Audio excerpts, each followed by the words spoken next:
Aujourd'hui, pas de grande théorie. Je voulais plutôt vous partager une citation tirée de l'un de mes films préférés. Bonjour à toutes et tous et bonjour à vos inconscients. J'espère que vous allez bien. Alors, prêt pour votre dose de cache psychanalyse? C'est parti, on ouvre bien ses oreilles et votre inconscient fera le reste comme vous le savez ou pas. Aujourd'hui, pas de grande théorie. Je voulais plutôt vous partager une citation tirée de l'un de mes films préférés.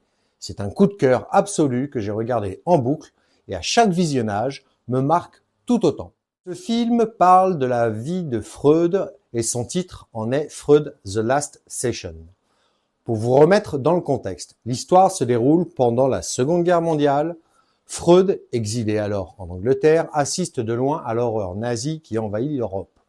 Dans une scène d'une intensité incroyable, il débat de la guerre, de la monstruosité humaine et de cette effrayante capacité qu'ont certains leaders à embrigader les foules dans des idéologies destructrices. Et là, pour conclure cet échange passionnant, il lâche cette punchline. Grandis un peu. Ces trois mots, Freud les prononce dans ce film. Et franchement, ils résonnent tellement fort aujourd'hui que je me devais de vous en parler. Et en apparence, c'est simple, cela semble banal comme phrase, mais en réalité, c'est d'une profondeur absolue. Quand Freud dit « grandis », il pointe du doigt une posture purement infantile. Et à qui s'adresse-t-il? À nous, à ces prétendus adultes responsables qui composent notre société, une société censée être régie par des lois pour nous permettre de vivre ensemble, mais où beaucoup préfèrent encore se comporter comme des enfants soumis ou destructeurs. Il me semble tout à fait possible d'appliquer cette simple phrase à notre contexte actuel. Dans mes vidéos, j'aborde souvent les différents stades du développement de l'enfant, cet enfant que nous avons tous été. J'y analyse les conséquences de certains comportements, des non-dits ou des symboles qui cristallisent nos traumatismes. Ce sont ces mêmes mécanismes qui viennent parfois ébranler un narcissisme déjà fragile, bousculer notre idéal du moi, activer nos bénéfices secondaires ou déclencher nos postures de régression. Bref, tout ce vécu de l'enfance qui façonne les adultes que nous sommes en société. Une société actuelle où chez certains individus la régression au stade infantile, qu'il soit oro, ano ou phallique, semble avoir repris une place centrale. Les pulsions de destruction, les pulsions sexuelles et ce besoin viscéral d'être vu et reconnu par l'autre sont aujourd'hui au cœur d'une société qui, me semble-t-il, est en pleine mutation. Cette phrase possède une portée symbolique très forte, qui fait directement référence à la figure du père. Qu'on ne s'y trompe pas, il ne s'agit pas ici de faire l'éloge d'un système patriarcal que je trouve profondément obsolète, mais bien d'en aborder la dimension symbolique. Le père, c'est celui qui dicte cette injonction à grandir. Et s'il le fait, c'est parce qu'il s'adresse en filigrane à des enfants qui n'ont pas su ou pu ou voulu grandir. C'est un fait indéniable. Dans notre société contemporaine, nous manquons cruellement d'autorité et de repères. Or, cette symbolique de l'autorité est initialement portée par le père.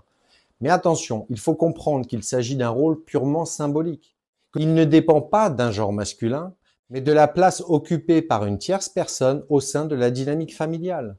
Qu'il s'agisse d'un schéma classique père-mère-enfant, de famille homoparentale, de papa, de maman, ou d'une famille monoparentale, où un autre sujet incarne cette autorité symbolique, l'un des adultes doit endosser ce rôle de tierce pour instaurer la loi et la règle. C'est précisément à travers cette absence que nous constatons à quel point les générations à venir semblent perdues. Privées de repères, elles grandissent avec peu ou pas de cadre et sans véritable règle.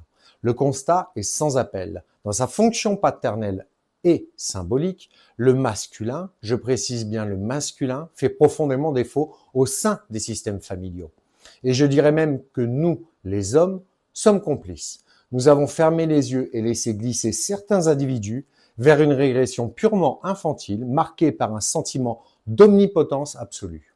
Nous-mêmes, les hommes, avons régressé vers des comportements infantiles, la quête du principe de plaisir étant devenue notre seul et unique but. Nous cherchons à jouir en permanence. Mais pour certains, cela se traduit par le fait de rester bloqué devant des jeux vidéo sous prétexte de retrouver des amis en ligne.